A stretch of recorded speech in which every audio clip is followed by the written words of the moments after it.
가장 핵심적이고 본질적인 문제는 주거 정책 아니겠습니까? 여기서 주거 정책, 부동산 정책 관련해서 사실 우리 부모님들 세대만 해도 단칸 월세방에서 출발해서 허리띠를 졸라매고 근검 절약하면 10년, 20년 내에 자기 집을 마련할 수 있었는데 요즘 젊은 세대들 같은 경우에는 이게 거의 불가능하거든요, 현실적으로. 그렇기 때문에 이 좌절과 절망감을 느낄 수밖에 없는 것인데 그런 경우에 지금 하우스 푸어, 렌트 푸어 요새 말이 많이 나오고 있는데 그 문제에 대한 일차적인 책임, 원인은 어디 있다고 보시는지. 왜냐하면 원인에 대한 치밀한 분석이 없이는 해결책이 나올 수가 없지 않습니까? 그 원인을 좀 분석해 주시고 거기에 대한 대책, 본인이 생각하시는 대책은 어떤 것이 있다고 보시는지 좀 구체적으로 말씀해 주시면 좋겠습니다.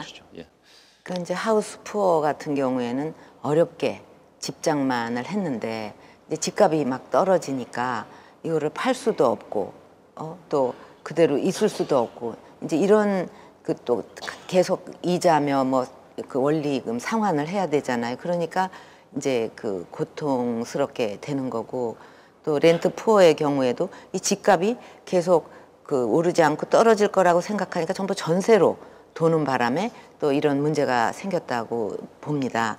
그래서 저는 그 이 문제를 이제 정말 이 문제야말로 이걸 해결하는 거야말로 민생 정치의 시작이라고 봅니다. 굉장히 중요하게 생각을 하고요.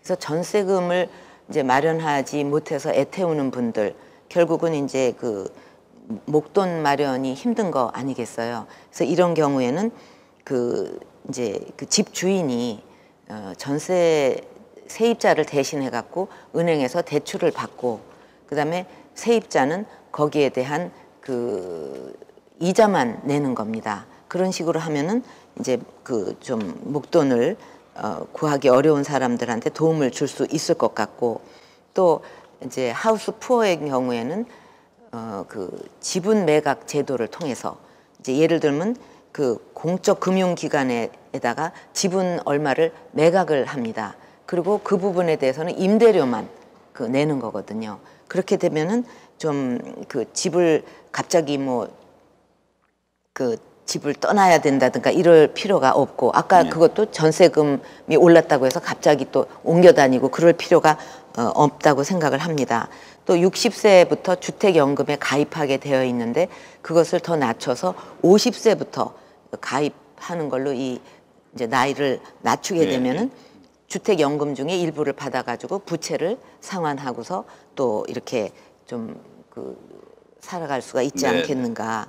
그래서 저는 이 제도가 이제 도입이 되게 되면은 뭐 갑자기 원리금 상환 때문에 뭐 집을 팔아야 된다든가 뭐 옮겨야 된다든가 그런 고통에서 벗어나고 또 이자 부담 같은 데서 또 원리금 상환 부담에서 많이 그 고통에서 해결할 수 있다고 생각을 하고 있습니다.